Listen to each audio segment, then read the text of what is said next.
mapipili mong gugusto dahil hindi po kalokohan. Pagtanggap, kaya hindi matatanggap na siya'y ganon, siya'y ganito, siya'y ganon, aalis na. Eh ano?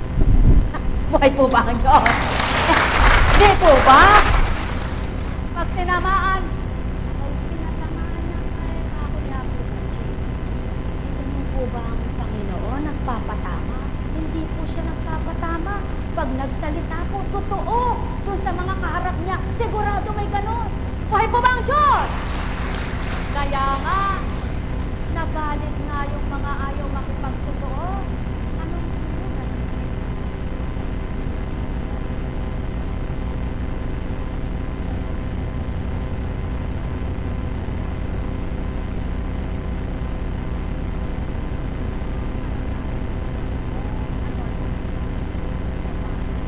Ang salita, kaya't ang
po ba ang Diyos? Buhay po ba ang Diyos?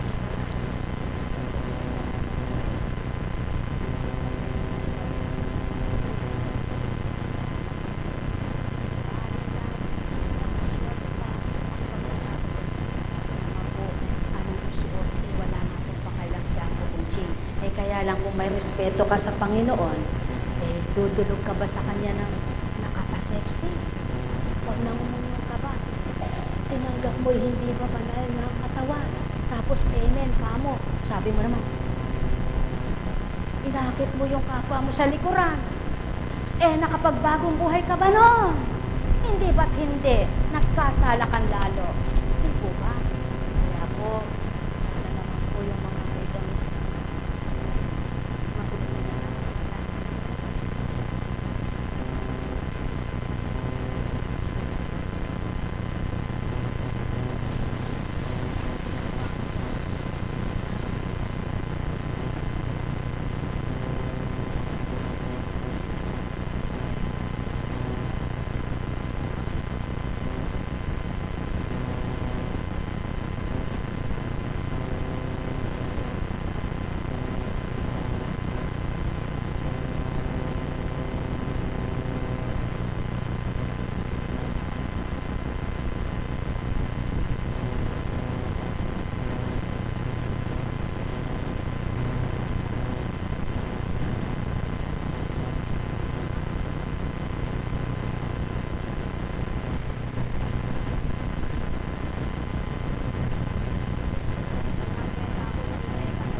ay anong sasaktitan mo ng kikaw? Puputasan ba yung kaluluwa mo?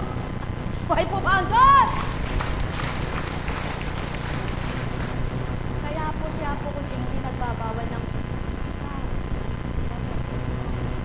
Ginagawa lang yung mga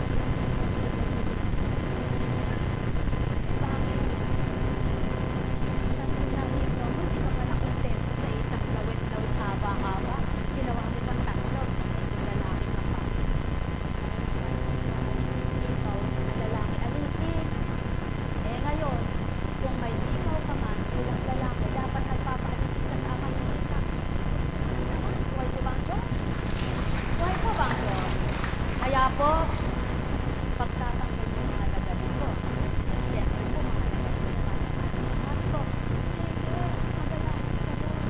Araw-araw, igala ng alala ng paligid.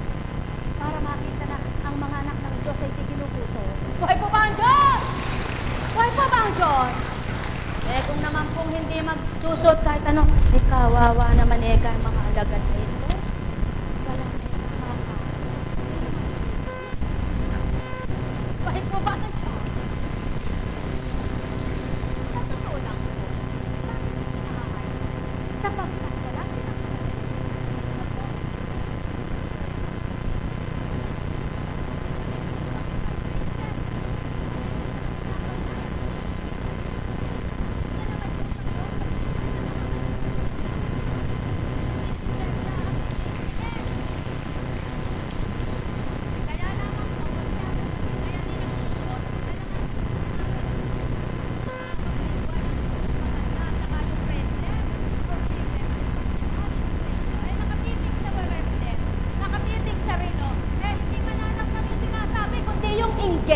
nakalawe.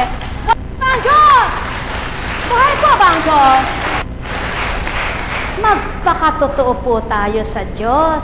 Sapagkat kapag kumislap ang puso mo, alam niya yun kung ilang tibok.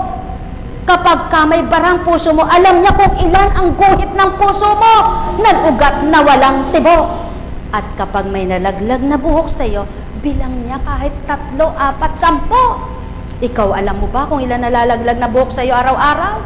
Hindi. Yung sinuklay mo, pwede mong bulangin. Eh, paano kung nagligo ka?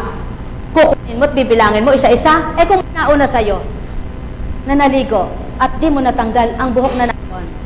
Kaya mga mahal, bakit hindi magpakatotoo? Huwag sa kasuutan, huwag sa damit, sa puso kayo dumama sa kapwa nyo. Buhay po ba ang Diyos? Buhay po ba ang Diyos? Nako, ba't ganyan ang mga suot? Para silang mga Metro 8. Meron kang orange, para silang mga, yung bagang ex-convict. Orange di bali nang maging ex-convict kay Kristo. Huwag lamang ex-convict nakakulong ka dahil nagnakaw ka ng rape ka ng ginawa mo di tama sa kapwa mo. Buhay po ba ang Diyos? Papaliwanag ko po bakit may mga kulay ang mga pantalo nila. Orange, tanda ng kasaganaan. Berde, tanda ng kalusugan. Pula, tanda ng Kristo, dugo'y inalay. Ano pa?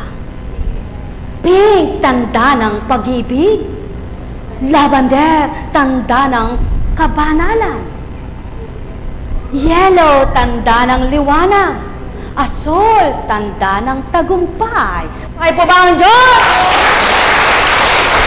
Bakit puti ang pang-itaas? Tanda ng kalinisan na handog ng Espiritong Banal.